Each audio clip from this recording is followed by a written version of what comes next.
Okay, fifth graders, we are moving ahead and we're going to start dividing decimals, something you're used to, but we're going to divide decimals by decimals. So let's review. In the past, you've seen a number sentence like this. I have a decimal in my dividend, a whole number in my divisor. If you remember, when we divide, what we need to do is divide as we normally would, bring the decimal up into our answer, and then divide.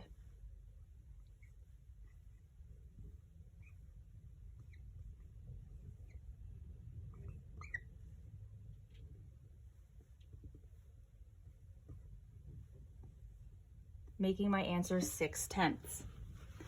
This time, however, we are going to have a decimal in the dividend as well as the divisor. I know that I could rewrite this problem in this way.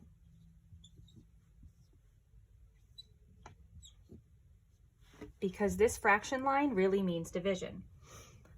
If I did that, knowing that I cannot divide with a decimal as my divisor, I need to make it a whole number. I know that this is in tenths. In order for me to make my divisor, or the bottom number, a whole number, I need to multiply it by 10. If I do that to the bottom, I must do that to the top. Remember, 10/10 is one whole.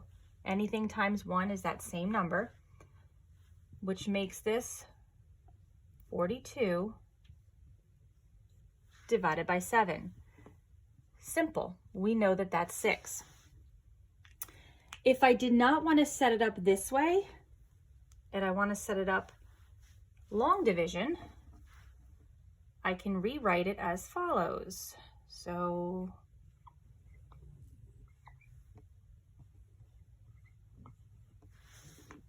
I can just do my multiplication as I'm looking at it. Well, I know that in order for this to be a whole number, I have to multiply by 10, which will shift my digits, making the decimal here. Same thing, whatever I do to the outside or my divisor, I need to do with the inside or my dividend.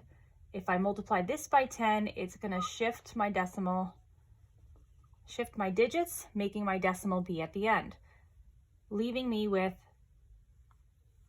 7 divided by 42, which we all know is 6.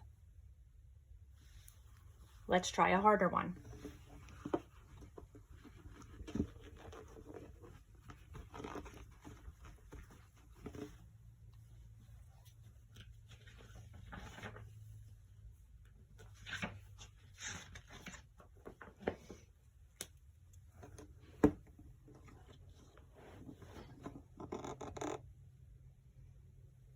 I have this number sentence.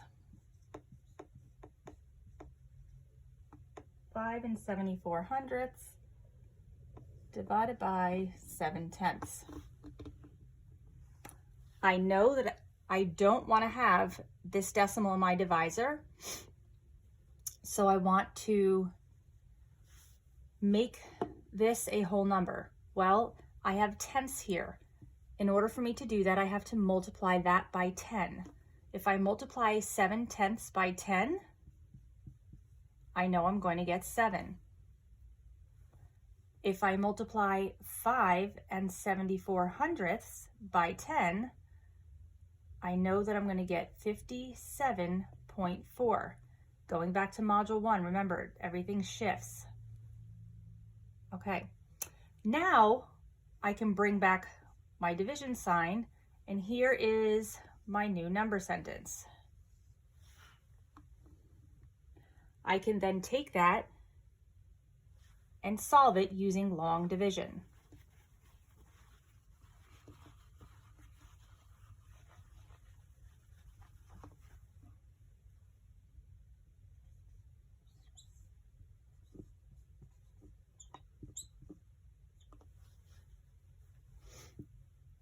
I know first step is divide.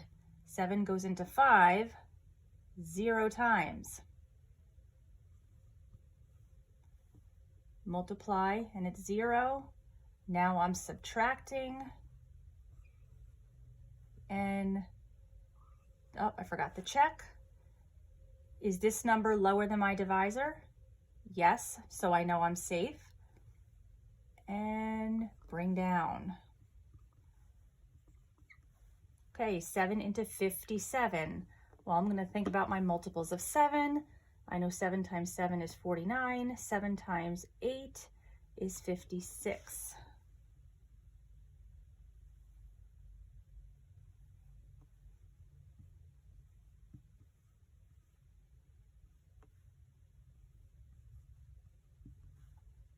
Seven divided by 14 is 2. Don't want to forget my decimal. So my answer then is 8.2.